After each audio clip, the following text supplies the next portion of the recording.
Shake it. Shake it on up. Shake it on down. Shake it on up. Bah. Shake. Shake it on up. Shake it on down. Shake it on up. Bah. Yes, we are going to get behind the groove. What up, guys? This is the Gospel According to Mark with a C. He is I, and I am he. Just taking some time to tell you exactly what's on my mind. Thank you for joining me once again, my friends. I hope all is well with you. Guys, if you don't mind, hit the like. Make sure you remain subscribed to the channel. If you want to, you can contribute to the channel through the Super Thanks feature on each and every one of my videos. And speaking of subscribers, just in the last week, I have gone up by about 100, almost 120 subs. So welcome to all of the new subs here. And thank you guys for, I guess, kind of liking what you see here, that it would make you do that. Hopefully I keep you for a while. It's war with YouTube, I'm telling you, it's war. But listen, guys, let's talk about the upcoming Superman movie. Now, I don't know about you, but I must confess, I am looking forward to seeing this movie, even though I do have a complicated relationship with the writer-director of the movie, James Gunn. I did a video years ago, some of you might remember if you had been hanging in there with me, really going at his neck about those jokes that he put out there online. I know that they were jokes, I just didn't find them to be funny jokes. I don't like to hear people in Hollywood people making jokes about abusing children. You know what I mean? That's very problematic for me. And I went into that in detail in those videos. There's no need for me to get into it again. But also, I can't deny that the man is a gifted filmmaker. You know, the two can be true at the same time. He can be an a-hole and he can be a gifted filmmaker. God knows there are enough of those. I have enjoyed his Guardians of the Galaxy movies. I enjoyed his take on Dawn of the Dead, the remake. I enjoyed 300. So I can't lie. Okay, I have enjoyed his movies, okay? Wait a minute, he didn't have anything to do with 300, did he? That was Zack Snyder. I don't think James Gunn was involved in that one. I know they collaborated on Dawn of the Dead. But anyway, moving on. So this Superman movie, I'm looking for a good summer movie. I don't think I'm gonna get it from the Fantastic Four. I could be wrong, I could always be wrong. But I kind of am looking at Superman with a little bit more optimism, but there just might be a problem, guys. I don't know if you're seeing it like I'm seeing it, but here's the thing. James Gunn doesn't know how to shut the F up. No, he doesn't. You know, I see all of these clips, all of these quotes, and all of these things that he's saying, and I'm just like, bro, can you please just shut up before you mess up the whole thing for your movie? You know how people are online. If you misspeak and you say something out of line, something questionable, even if it's something little, people will take it and they'll make more out of it than it should be. Just a couple of weeks ago, he made a comment about a 12-year-old in India when he was talking about how he feels about online trolls. You know, before he gets upset about it, before he starts arguing with people about it, he remembers that he could be arguing with a 12-year-old boy from India. And lo and behold, people took that as, James Gunn is racist. He needs to apologize. And I thought that was just a little bit overblown. You know, there are a lot of people who really resent what's going on with this Superman movie. They want to see the Snyderverse. They want to see Henry Cavill. Even though Henry Cavill, if you ask me, he has aged out. Henry Cavill's hairline currently looks like the Gaza Strip. It's really thinning out. You know what I mean? Unless you want to put a toupee on there, but Superman should not be a customer for Hair Club for Men.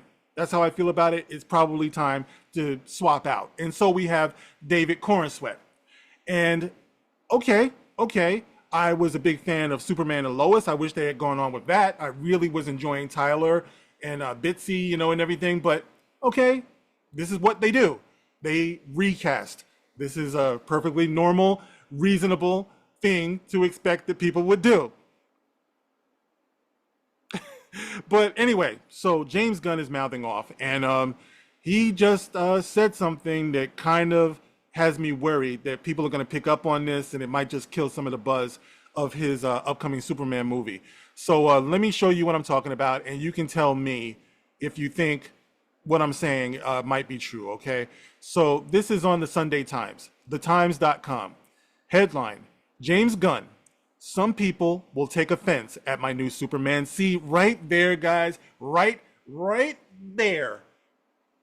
is where a problem starts. Guys, we saw this with Star Wars when, what's his name, J.J. Abrams, before The Force Awakens even came out, he said, some people might have a problem with this movie because it's a female lead.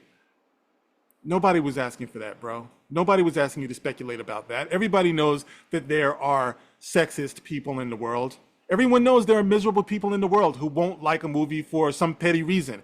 You don't have to make that a headline, because right off the bat, you're telling people, you might not like this movie. That's what the average person is seeing when they see a headline like this.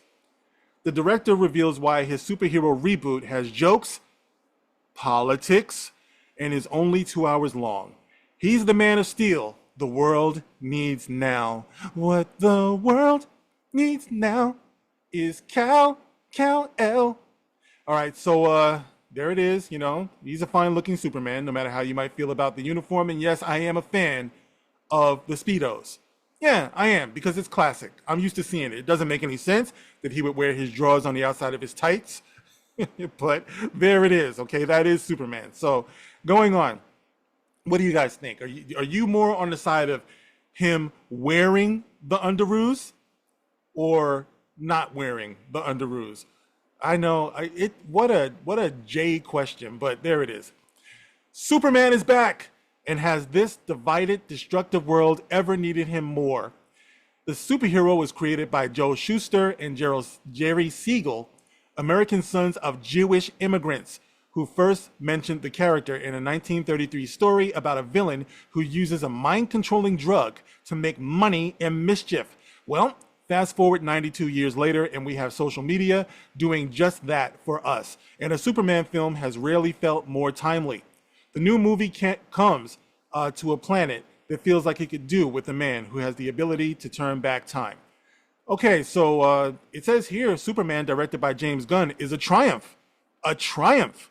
I guess this person has seen it. They know. That's a good sign, right? But I'm going to fast forward down here because he's talking to James Gunn.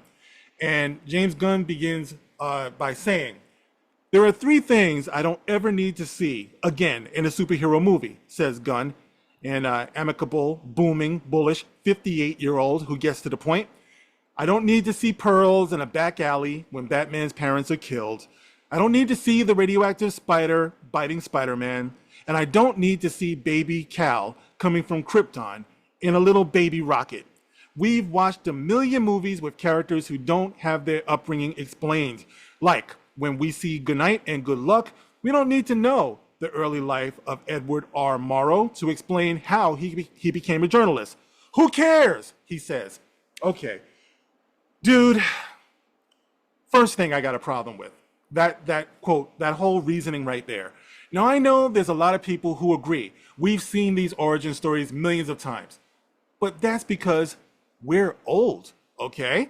Old enough anyway to have seen it millions of times. When it comes to the way these superhero legends are put together, you need something super extraordinary that births these superheroes. You see what I'm saying? We're not talking about Edward R. Murrow here. We're talking about a man who dresses as a bat and goes out at night to fight crime. We're talking about a man who sticks to the side of a building and shoots webs and fights crime. You know, we're talking about an alien who comes to Earth to fight for truth, justice, in the American way. What makes them do this? These extraordinary things. Sometimes, I'm not saying every movie has to revisit that, but there should be a mention made of it, maybe a flashback, a nightmare in Batman's case. But he follows it up by saying, who cares? Well, we care. You know, I care. So, you know, I'd rather not just throw these things away and just assume that the audience knows this. You know what I'm saying? It's like, not with superheroes. Keep in mind, guys, we know. I'm not talking about me. See, I have the ability to be able to look at life and things like that to a degree through other people's eyes. You know, when it comes to certain things, not, you know, other things. Obviously, I'm not walking in their shoes. I don't know what they've been through personally, but I imagine for someone in Generation Z or something like that, when they go to see their definitive Superman movie, they might need to be familiar with his origin story for a superhero is what I'm saying. All right, so moving on. All right, let's see. I want to get into the part that I think is going to be found problematic to some people. He says, right, it's about politics, all right? Yes, it's about politics, Gunn says. It's about politics. Now, that's a red flag, guys, in a Superman movie. All right, I'm all for metaphor and things like that, but you got to be so careful with the politics. He says, yes, it's about politics, but on another level, it's about morality. Do you never kill no matter what, which is what Superman believes? Or do you have some balance, as Lois believes? It's really about their relationship and the way different opinions on basic moral beliefs can tear two people apart. They're being torn apart? Okay, let's scroll down to here because I don't want to just read the whole thing. It says here, the film is coming out during a summer of protests in the US about President Trump's, here he is, plan for and rhetoric about immigrants, which is jolting, given that Superman makes clear that he is a refugee from another place who came to the US. Okay, he's a refugee. I guess technically they are right, but Superman is also based in Metropolis, guys. So, like I said, you have to be very, very careful. It is a story of fantasy, after all. You know, you can use metaphor, as I said before, but you don't want to weight your movie down. You don't want to weigh it down. And before you say Superman has gone woke, this is all in Superman's lengthy history. Superman was written by men from immigrant families, and the United Nations High Commissioner for Refugees once released a book in Italy titled Superman Was a Refugee Too. Less than 10 years ago, DC Comics backed World Refugee Day. The Man of Steel story is the ultimate example of a refugee who makes his new home better.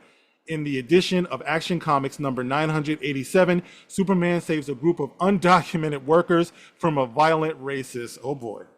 Oh boy. See, this is what I'm talking about, guys. Even if I don't take offense to this, I can see where some people, this would be what they're going to run with to be a game changer, you know, to be a deal breaker for this movie. There could be trouble in Metropolis. Moving on. Here it is. I mean, Superman is the story of America, Gunn says. An immigrant that came from other places and populated the country. But for me, it is mostly a story that says basic human kindness is a value and is something we have lost. I ask if he is considered how differently the film might play in, say, Blue State, New York, aka Metropolis, and Kansas, where Kent grew up. Yes, James Gunn says, it plays differently, but it's about human kindness. And obviously, there will be jerks out there who are just not kind and will take it as offensive just because it's about kindness. But, you know, screw them. Screw them. You know, reminds me of how Arnold Schwarzenegger said, screw their freedoms. Yo, when you're talking about your audience, right, you just can't dispassionately, blanketly say, screw them, right? They might have different sensibilities. He is saying human kindness, but in the context that he's talking about, that's objective because your human kindness is coming from your idea of immigration and politics and things like that. To some people, getting rid of undocumented immigrants, illegal immigrants, is not a matter of human kindness. It's a matter of legality. You see what I'm saying? So it's not out of the realm of imagination that some people might get turned off by some of the things that James Gunn is saying by diving whole body, belly flopping, cannonballing into this pool of political discourse. You know what I mean? Especially in the run up to the movie. I think that maybe James Gunn needs to just shut up for a while and let people go out and make of the film what they will. After all, is that not what you do with art? All right, guys, you can get in the comment section. It's your turn. And you can tell me what you think of James Gunn's remarks. Do you think that he is risking alienating some of his audience by what he's talking about? Even if you agree with what he's saying, herein lies the challenge, guys. Like myself, challenge yourself to see other perspectives. Do you feel like it's wise of him to be saying the things that he's saying in a country as divided as we are now? Get in the comment section, let me know. Once again, you can like, you can share, and you can subscribe if you want to contribute to the channel. Do the super thanks feature thing, the Jedi mind trick. Do the super thanks, contribute to the super thanks, give me money, give me millions of dollars. Anyway, guys, I'll catch you in the next one. Thanks for putting up with me. This is the Gospel According to Mark with a C. Rock on.